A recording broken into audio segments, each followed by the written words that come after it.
everybody, it's Christy here with Little Roots Ranch, and I'm coming to you from the greenhouse because it's amazing. And for those of you that don't know, it's brand new to me, so I'm really excited.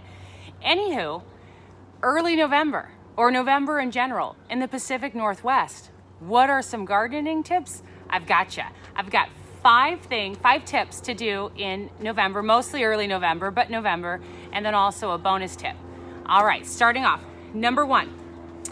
Though you may not be seeding things in general, no one's starting tomatoes or anything exciting, but you may have things still in the ground. What do I mean by that? Carrots, beets, potatoes, tubers, whatever it may be. You've got those in the ground. Did you hear the turkey? You've got those in the ground and you want to protect them.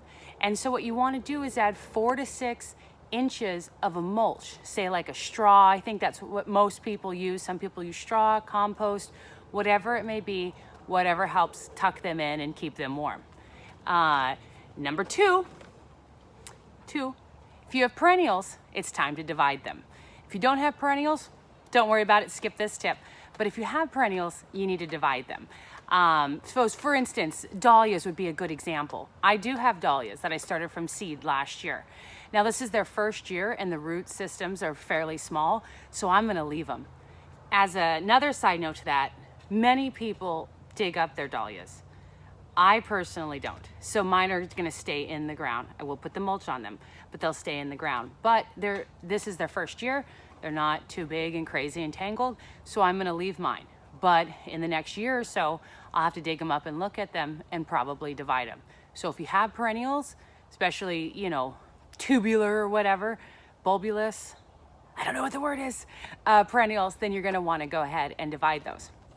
Number 3, I said that nobody was planting tomatoes. Well, unless you're in Australia. Of course, right now you would be. But as far as in the United States and specifically the Pacific Northwest, you're not gonna be planting anything except a few things. So for instance, garlic, fava beans, rye, all of those are things that you can plant now and enjoy later. Tip number 4, tools. Right now is the time, sorry, the sun's coming in, it's like blinding me. The greenhouse, I think, blocks it, makes it softer light, which I like. Anyway, sorry, number 4, tools. Right now it's time to think about your tools. And what I mean by that is anything with a blade, your life will be easier if it's sharpened. So right now is a good time to do that when you're not, knee deep in transplants and seedlings and beautiful weather and going to the river whenever you get a chance. What you can do is sharpen them. And another way to preserve them, put a little vegetable oil on the blades. That'll help keep them. If you have the tools with the wooden handles and you want to sand it down a little bit, put a little linseed oil on it, help preserve that. Basically, take care of your tools and definitely make sure that they're not, this ties into the next tip, but make sure they're not outside and, getting abused and all that stuff, or in things that like buckets that'll collect water and they'll just rot or rust, I guess, over the winter. And that brings us to tip number 5, which is cleanup, basically. So you're preparing for the harsher season. And so with that comes high winds, frost, things like that.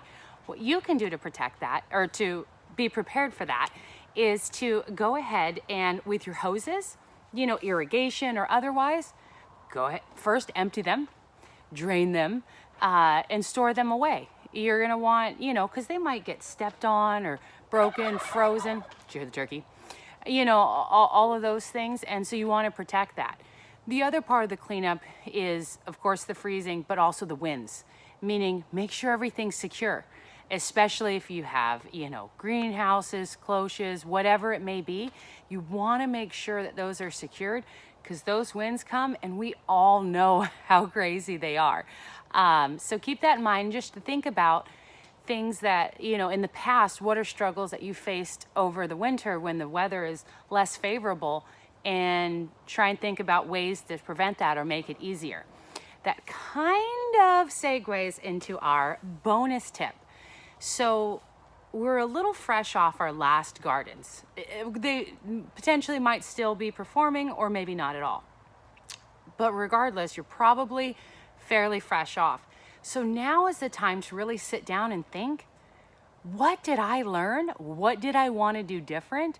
And those types of questions, meaning how, like spacing, were you comfortable with all the spacing that you had? You think that you need to go down a little bit on some things or give more room? I know for me, every year I say that with zucchini. I'm always like, I'm gonna give it more room, and I give it like 1 to 2 more feet, and I'm like, I just have a bigger plant. I'm kind of sure that my huge greenhouse will house one single zucchini that will grow like 7 million zucchinis if I let it and I gave it the space. Maybe not, but it kind of feels like that. So think about your garden. What needed more water? What did you plant that wasn't in the sun that might produce different if it was? What blocked out the sun from something else? Or just think about, kind of recap and really sit with a couple different days, you know, while you're doing maybe a nice bath or something, or sitting with the animals or whatever, and think about, well, everything's still fresh in my mind. What would I do different? Because remember, the next time we really get into like the big scheme of gardening, that's, you know, not almost a year, but more than half of a year away. And the second part of that is write it down, so that way you're prepared. But so those are my tips plus bonus tip on things to be doing in the Pacific Northwest in early November. If you have any additional tips, go ahead and leave them down below, and because I'd like to know them. I've got a little bit of experience, but I'm always learning different things. And yeah, happy November and happy gardening, farming, homesteading, whatever it may be. Thank you for watching.